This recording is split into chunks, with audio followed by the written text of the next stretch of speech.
민사고도 떨어지고 대학도 재수를 했고 또 로스쿨도 사실 한 번 더 해서 간 거고 한 번에 무언가가 된 적이 없어요. 너무 하기 싫었고 제가 1년 정도 백수 생활을 했어요. 그냥 무지성으로 퇴사를 한 거죠. 교환학생 간다고 교수님한테 말씀을 드렸을 때 교수님이 굉장히 말리셨어요. 변호사 시험 한 번 더 보고 싶냐.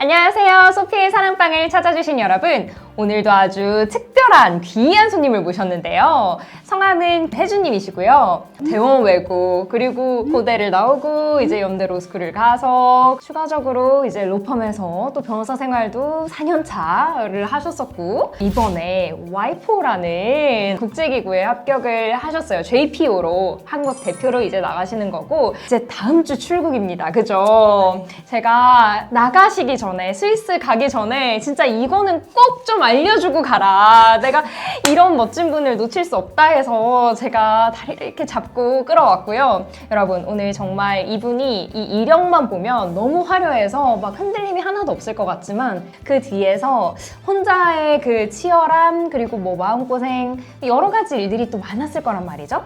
그래서 오늘 이 과정 중에 겪었던 뭐 여러 가지 에피소드 그리고 여러분들이 좀 아시면 좋을 그런 꿀팁들 오늘 다 쏙쏙 뽑아드릴 테니까 다들 기대하시고 채널 고정해주세요. 우리 혜주님 진짜 오늘 진솔한 얘기 다 해주실 거죠? 최대한 진솔하게. 너무 좋습니다. 노력해보겠습니다. 박수로 맞아주세요 여러분.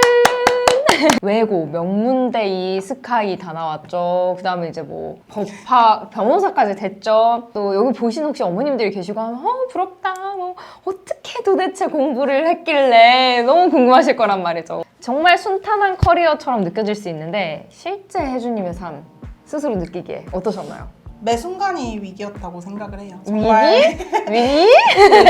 사실 저는 네. 뭔가 한 번에 무언가가 된 적이 없어요. 뭐 민사고도 떨어지고 대원외고를 갔고 대학도 재수를 했고 또 로스쿨도 사실 한 번 더 해서 간 거고 친구들은 저한테 그렇게 말을 해요. 아 너는 그래도 2번 안에는 다 된다. 그러니까 한 번은 안 되지만 2번 안에는 다 된다. 그런 일련의 실패를 겪으면서 자연스럽게 알게 된 것 같아요. 앞으로도 내 인생에는 정말 수많은 실패와 좌절이 있겠구나.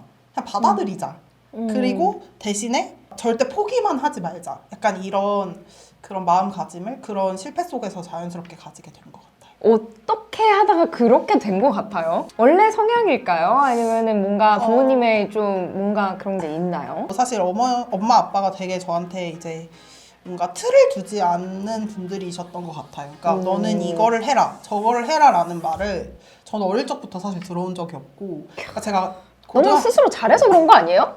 보고 계신 엄마들이 너는 이렇게 원래 태어났으니까 잔소리가 필요 없는 그러니까 거지라고 정치화라 이런 건 하세요. 근데 그냥 공부해라 뭐 아니면 뭐 변호사가 되라 사실 이런 말씀은 저는 한 번도 들어본 적이 없고 그 제가 백수 생활을 좀 길게 했잖아요. 아 여러분 그 백수 생활 얘기 좀 풀어도 됩니까? 네, 제가 이제 회사를 그냥 퇴사를 했어요. 그냥 무지성으로 퇴사를 한 거죠. 뒤에 어떤 안전장치도 없이 뭐 새로 갈 회사도 없이 그냥 아 지금 퇴사를 해야겠다라는 생각이 들어서 오래 고민을 했죠. 나름 한 달 정도 고민을 하고 이제 퇴사를 하고 제가 1년 정도 백수 생활을 했어요. 제가 백수 생활을 할 때도 저희 부모님은 저한테 정말 한마디도 하지 않으셨어요. 뭐 빨리 취업해라, 뭐 빨리 어떻게 해야 되지 않겠냐 이런 말씀을 하지 않으시고 되게 기다려주셨던 것 같아요. 언니한테도 말을 했는데 제가 결국에는 국제기구를 가고 뭔가 꿈을 이루고 그런 과정에서 그 제 꿈의 크기가 작아지지 않았던 게 엄마 덕분이다 이런 얘기를 했거든요. 생각해보세요 여러분 이분이 걸어온 그 길을 보면 대원외고에 거기도 얼마나 잘난 사람들이 많습니까? 그래서 주변에 이제 너무 대단하고 멋진 친구들이 많아서 사실 저도 사실 뭐 그 친구들이랑 비교를 하지 않았다면 거짓말이고 그 과정에서 이제 저희 부모님도 많은 번뇌가 있으셨겠죠?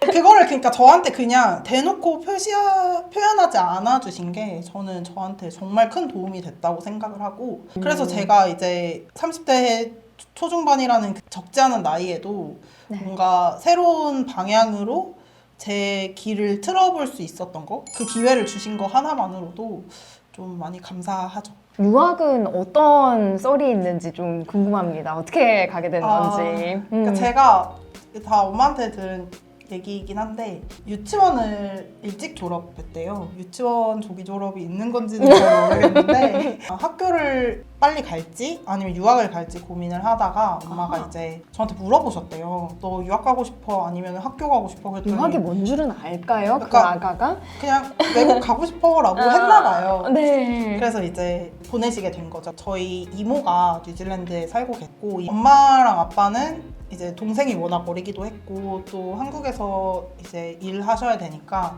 저 혼자 가게 됐어요. 요새는 이제 어린 아이들이 혼자 가면 승무원 분들이 이제 데리고 들어가고 데리고 나오고 하는 프로그램이 있는 걸로 알고 있는데 저 때는 그런 게 없었거든요. 그래서 이제 엄마가 대한항공 사무실 가서 옆자리에 누구 타시는지 알려달라 해가지고 손 붙잡고 들어가서 앉았다가 손 붙잡고 내린 거죠. 그래서 그렇게 첫 유학을 가게 됐고 그 순간이 아직도 기억에 나요. 국제공항이 인천공항이 아니라 김포공항이던 그때 시절이에요. 시절이군요. 그래서 이제 혼자서 일찍 들어갔는데 이제 같이 간 옆자리 어른들이 이제 면세점을 가신 거예요. 그래서 이제 혼자 앉아서 많이 울었던 기억이 남습니다. 그때는 ABCD도 할 줄 모르는 상태였대요. 이야. 그래서 7살 때 뉴질랜드는 학교를 입학을 해요. 초등학교를. 그래서 그때 초등학교를 1년을 다녔고 그때 이제 영어를 처음으로 배운 것 같아요.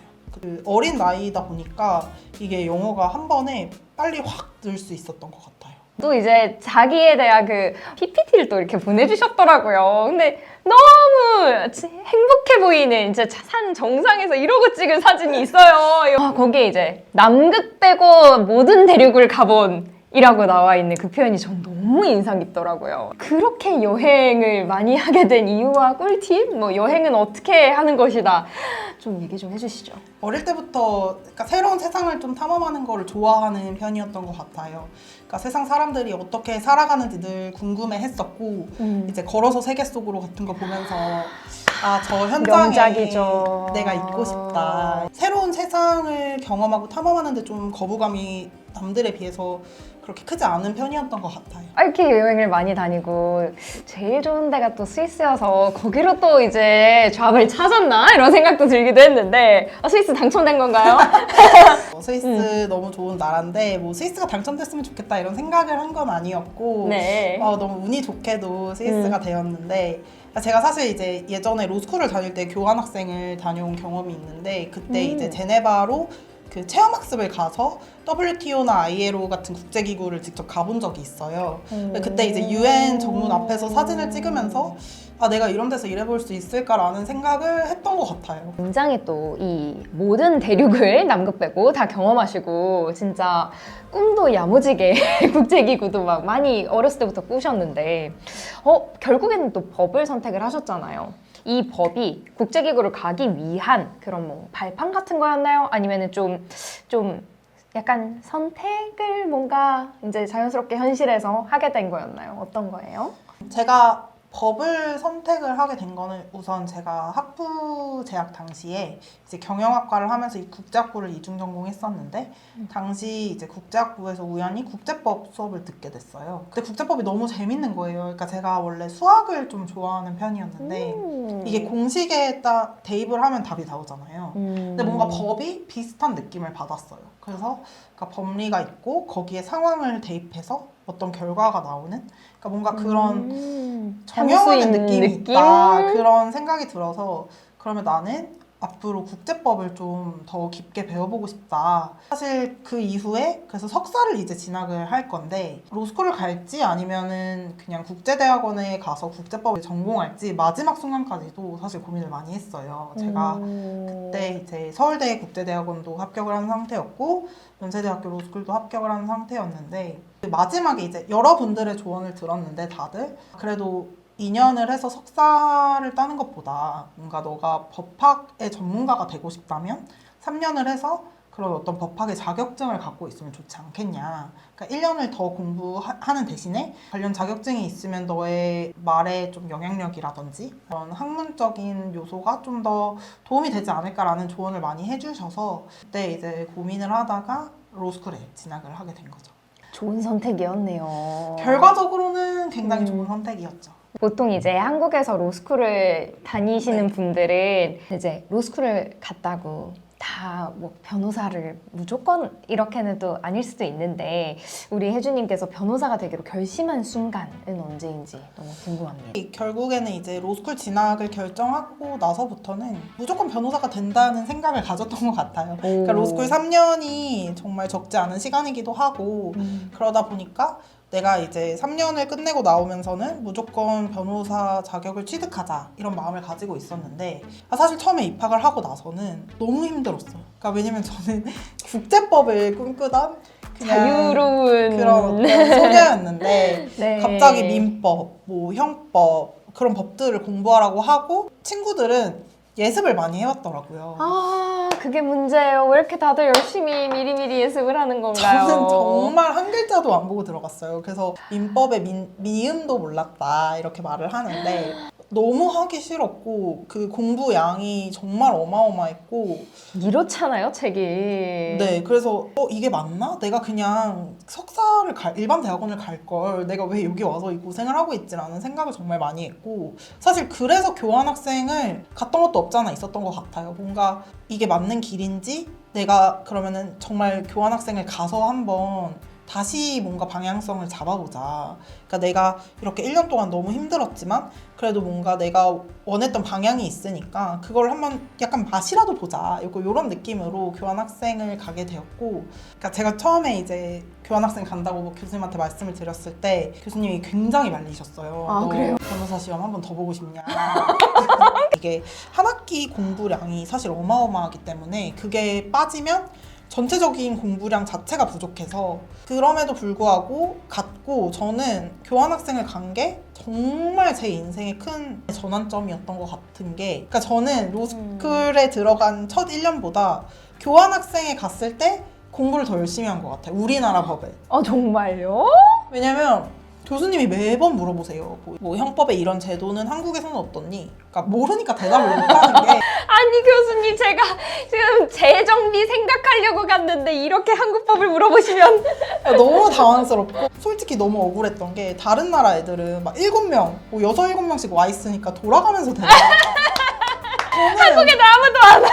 저는 혼자니까 맨날 저만 대답을 하는 거예요. 그래서 이거 안 되겠다. 이거 공부를 해야겠다. 그래서 실제로 제 로스쿨 동기가 책을 소포로 보내줬어요. 미쳤어요, 진짜요. 그래서 그 이제- 무거운 책을. 그래서 이제 밤에는 막 한국법 공부하고 그거 영어로 번역해서 세상에. 이제 다음날 수업 시간에 가서 말하고 이거를 계속 했던 것 같아. 그러면서 내가 결국에는 이제 국제사회에서 살아남으려면 나는 한국을 너무 잘 알아야 되는구나. 그러니까 오. 한국의 법을 내가 진짜 잘 알아야 되는구나. 그러니까 국제법이 문제가 아니구나. 이런 생각을 너무 많이 했고 돌아와서 진짜 실제로 정신을 많이 차렸어요. 그 첫 학기 돌아온 첫 학기에 학점이 정말 많이 상승했고 물론 변호사 시험은 한 번 다시 보긴 했는데 아이, 아니죠. 놀랄 노짠데요. 왜냐면 교수님들은 갔다 오면 오히려 놀고 왔다고 생각을 네, 할 테니. 그러니까. 근데 오히려 좀 전환점이 되면서 앞으로 제가 어떤 방향으로 공부하고 진로를 탐색해야 되는지를 조금 힌트를 얻을 수 있었던 것 같아요. 내가 어쨌든 국제적인 일을 하려면 우리나라 법을 일단 전문가가 되자. 그리고 나서 이제 우리나라 법을 잘 알기 위해서 우리나라의 변호사로 얼마간 일을 하자. 그러니까 이런 마음가짐을 가질 수 있게 되는 되게 좋은 경험이었던 것 같아요. 교수님들 이거 보고 좀 뜨악하실 것 같기도 한데 일반적인 생각에서는 갔다 오면 공부 흐름 놓치지 이렇게 생각할 수 있지만 요런 아웃풋이 나올 수도 있다는 거. 그래서 공부하기 싫은 로스쿨 학생들은 이렇게 오히려 가셔도 뭐 오히려 신토부리로 공부를 한국 민법을 더 공부하고 올 수도 있다라는 건. 네, 어. 좀 리프레시 할 수 있는. 네. 근데 그다지 추천하는 건 않아요. 그러니까 제가 보면 요새 로스쿨 가시는 분들은 좀 목표도 굉장히 분명하시고 학점도 아주 네, 열심히 너무 미리미리 막 열심히 엄청, 하시더라고요. 네. 그래서 저랑은 또 좀 다르실 수 있어서 그러니까 무조건 추천하는 건 아니지만 만약에 혹시 뭔가 내가 좀 힘들고 그런 저랑 비슷한 고민을 하고 계신다라고 하면 저는 오히려 좀 좋은 경험이 될 수도 있을 것 같아요. 이 인터뷰를 보시는 분들 중에서는 어떻게 보면 좀 자기 진로에 대해서 되게 좀 답답함을 느끼거나 하시는 분들이 또 많을 수도 있어요. 혜주님이 사실 이 화려한 이력 뒤에 우리 또 아름다운 백수 생활도 있고 막 그렇잖아요. 그래서 이런 것들 좀 어떤 얘기 혹시 진짜 그 많은 이야기들이 있지만 좀 특별히 더 들려주고 싶다 하시는 포인트. 그러니까 사실 있을까요? 그 진로를 결정함에 있어서 답답하다는 거는 정말 누구나 다 경험하는 순간들인 것 같아요. 저도 사실 변호사가 되면 고민이 없을 줄 알았어요. 오히려 변호사가 되고 나니까 더 진로 고민이 많아지더라고요. 저는 원래 이제 법무법인에서 변호사로 3년 정도 근무를 하고 퇴사를 했고요. 각종 민형사 소송이라든지 아니면 기업 자문 같은 업무들을 다 수행을 했고 좀 좋은 환경에서 재미있게 근무를 할 수 있었던 것 같습니다. 가장 보람 있는 순간을 좀 하나 꼽으신다면? 아무래도 이제 의뢰인의 문제를 해결해 줬을 때가 가장 보람이 있죠. 그래서 저는 가장 기억에 남는 사건은 사실 제가 변호사가 되고 처음으로 출정을 했던 사건인데요.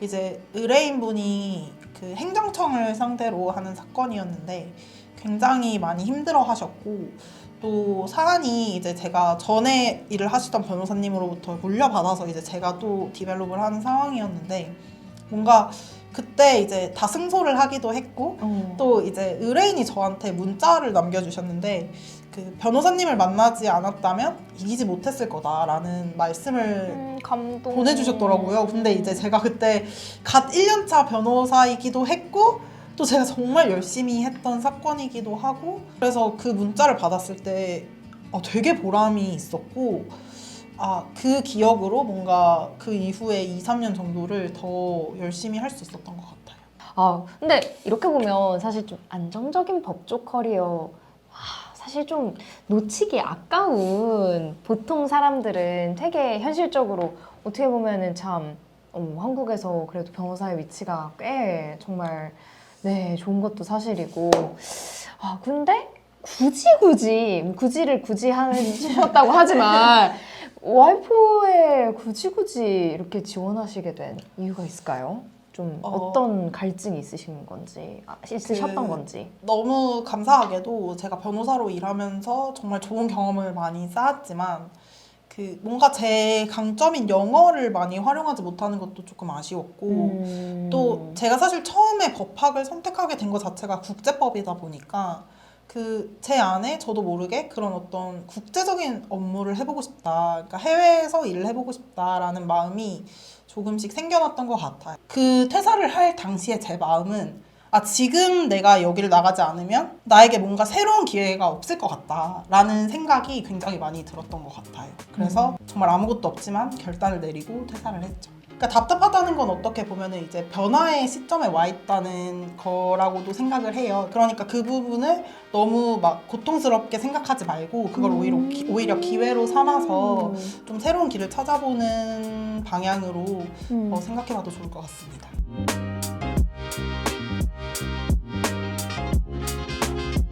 이 JPO 합격 과정 조금 더 상세하게 풀어주시죠. 업무 수준의 영어를 구사해야 되기 때문에 부담이 있었던 거는 사실이고 백수하면서 이제 몇 달간 대화를 하지 않다 보니까 말이 퇴화하더라고요. 이거 심각하다. 저를 뽑았을 때 남들과 다른 저만의 메리트가 있어야 되잖아요. 굉장히 많이 강조를 했고